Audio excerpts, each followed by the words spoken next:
जय हिंद साथियों, आपका एक बार फिर से स्वागत है अपने ही इस यूट्यूब चैनल शिवम ऑनलाइन में। ज्योग्राफी का टॉपिक हम कवर कर रहे थे, जहां पे आज हमें कवर करना है वो दोमट, और इसी को ना जलोढ़ मिट्टी कहा जाता है। दोमट मिट्टी को ही जलोढ़ मिट्टी कहा जाता है, और हम जानेंगे कि दोमट मिट्टी और जलोढ़ मिट्टी से आपके लिए क्या प्रश्न बनता है।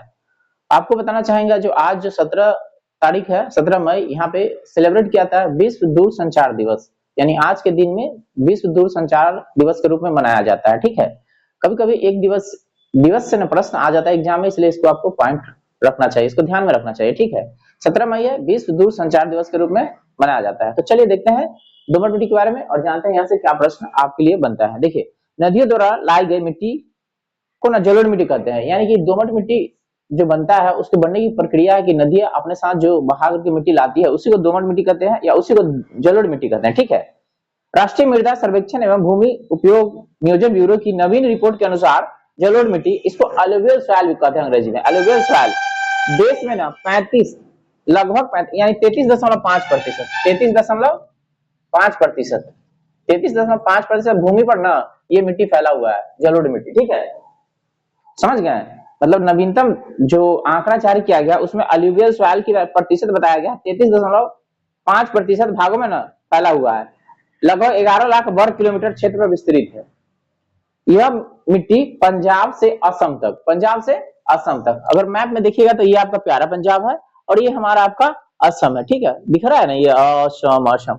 तो यहां से लेकर के यहाँ तक जो मिट्टी फैली हुई है ना, ये ज्यादातर ना जलोढ़ मिट्टी के हिस्से में आती है, जलोढ़ मिट्टी में आती है। ठीक है, तो आपको याद रखना पंजाब से असम तक के विशाल मैदानी भाग में के साथ साथ नर्मदा, ताप्ती, माही, गोदावरी, कृष्णा और कावेरी घाटी में भी फैली हुई है। तो देखिए, नर्मदा नदी अलग है, ताप्ती नदी अलग है, महानदी अलग है, गोदावरी अलग है।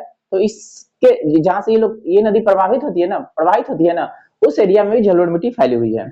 इसका निर्माण हिमालय तथा प्रायद्वीप से प्राप्त मालवा तथा अपसारी सागर द्वारा छोड़े गए गाद द्वारा होता है। यानी कि जलोढ़ मिट्टी का निर्माण होता है, जो जल अपने साथ बहा के लाती है ना, और जो बहा करके लाती है वो एक जगह छोड़ देती है, तो वहां पे ना भूमि का जो निर्माण होता है वो जलोढ़ मिट्टी से बना होता है। ठीक है, इसका रंग हल्के धूसर से भस्सी धूसर के बीच और गठन रेतीले से गाढ़े दोमट के बीच पाया जाता है। दोमट मिट्टी ना पोटास, फास्फोरिक एसिड, चूना और जैव पदार्थ की ना प्रचुरता पाई जाती है। मैंने इस मिट्टी में ना, दोमट मिट्टी में अधिकता क्या चीज की होता है? तो पोटास की, फास्फोरिक एसिड की, चूना और जैव पदार्थों की अधिकता होती है इसमें। परंतु इसमें नाइट्रोजन और ह्यूमस की ना कमी होती है। यानी कि जलोढ़ मिट्टी में नाइट्रोजन नहीं मिलेगा और ह्यूमस कमी होगा। ठीक है, इसकी कमी होगी। फलीदार फसलों की खेती, इनमें ना तेजी से नाइट्रोजन की स्थिरीकरण संभव है। यानी कि जब इसमें फलीदार फसल रोपते हैं ना, जैसे आपका मटर हो गया, ठीक है, मतलब जो दाल के श्रेणी में आता है, ठीक है, फलीदार, तो जब उसको हम रोपेंगे ना, तो उससे ना मिट्टी में नाइट्रोजन स्थिरीकरण होता है, यानी नाइट्रोजन की मात्रा बढ़ती है, क्योंकि इसमें नाइट्रोजन नहीं पाया जाता। ठीक है, कहता ये मिट्टियां सिंचाई हेतु सर्वोयुक्त है। यानी कि इस सिंचाई समझ रहे हैं, पानी नहीं पटाना, तो सिंचाई ना सर्वोयुक्त है, जिसकी मदद से ना इसमें चावल, सबसे ज्यादा चावल की खेती होता है, फिर गेहूं की। ठीक है, चावल, गेहूं, गन्ना, जूट, कपास, मक्का, तिलहन फसल और साग सब्जी की खेती की जाती है। यानी लगभग इतने सारे फसल इस मिट्टी में अच्छी तरह से उगाए जाते हैं। ठीक है, समझ गए? सामान्यतः दोमट मिट्टी में बालू की मात्रा 40%, ये जो जलोढ़ मिट्टी यानी दोमट मिट्टी, इसमें ना बालू की मात्रा 40%, मृतिका की मात्रा 18%, पशु कण की मात्रा 42% होती है। यूनाइटेड स्टेट बॉटनिकल गार्डन के अनुसार यह रिपोर्ट है। बालू के बाद बलुई दोमट मिट्टी की जल धारण क्षमता सबसे कम होती है।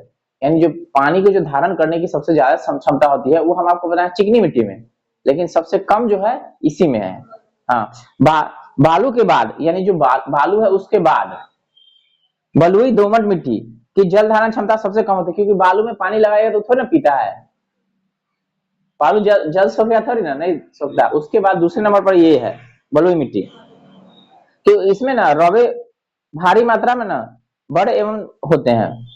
कहता है जलोढ़ मिट्टी को 2 वर्गों में विभाजित किया गया है। एक है नवीन जलोढ़ मिट्टी, जिसको खादर बोलते हैं। क्या कहते हैं?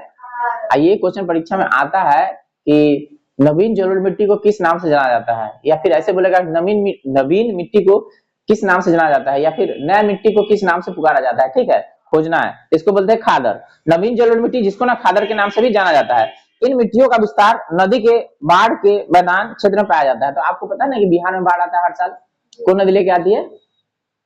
कोसी नदी लेके आती है।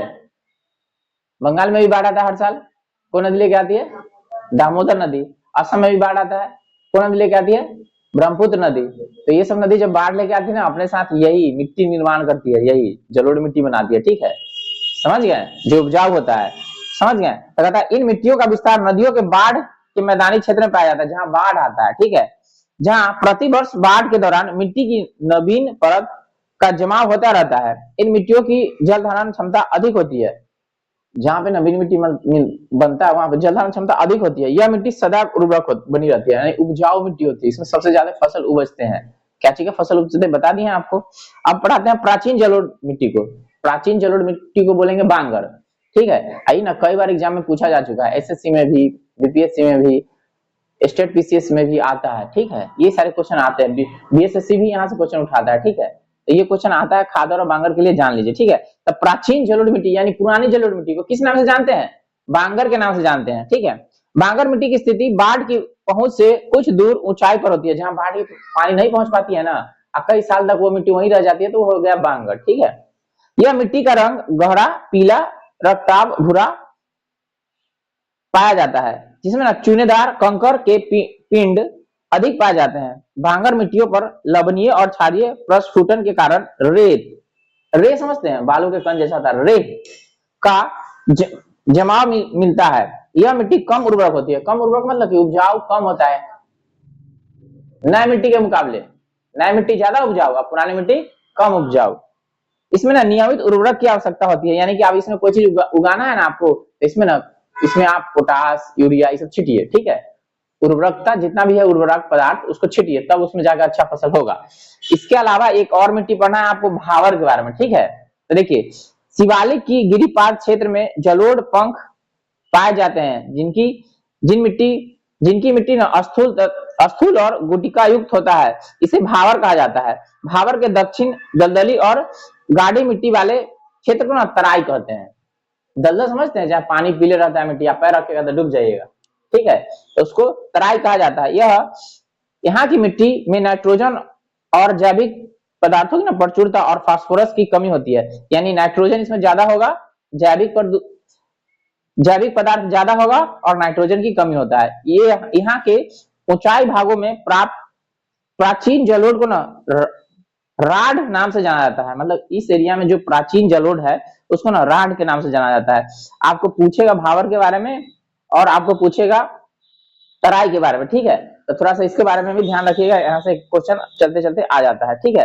तो हम आपसे पूछना चाहेंगे चलते चलते कि बताइए जलोढ़ मिट्टी का निर्माण कैसे होता है, ठीक है, और नया जलोढ़ मिट्टी को किस नाम से जानते हैं और पुराने जलोढ़ मिट्टी को किस नाम से जानते हैं। अगर आप समझ पा रहे हैं तो कमेंट करके बताइए। वीडियो अच्छा लग रहा है तो लाइक कर दीजिए, अपने दोस्तों में शेयर कर दीजिए। अगर आपको कंफ्यूजन हो रहा होगा, कॉन्सेप्ट क्लियर नहीं हो रहा होगा, तो वीडियो को 1-2 बार देखिए, आपको समझ में आ जाएगा, या फिर कमेंट करके पूछ सकते हैं, ठीक है।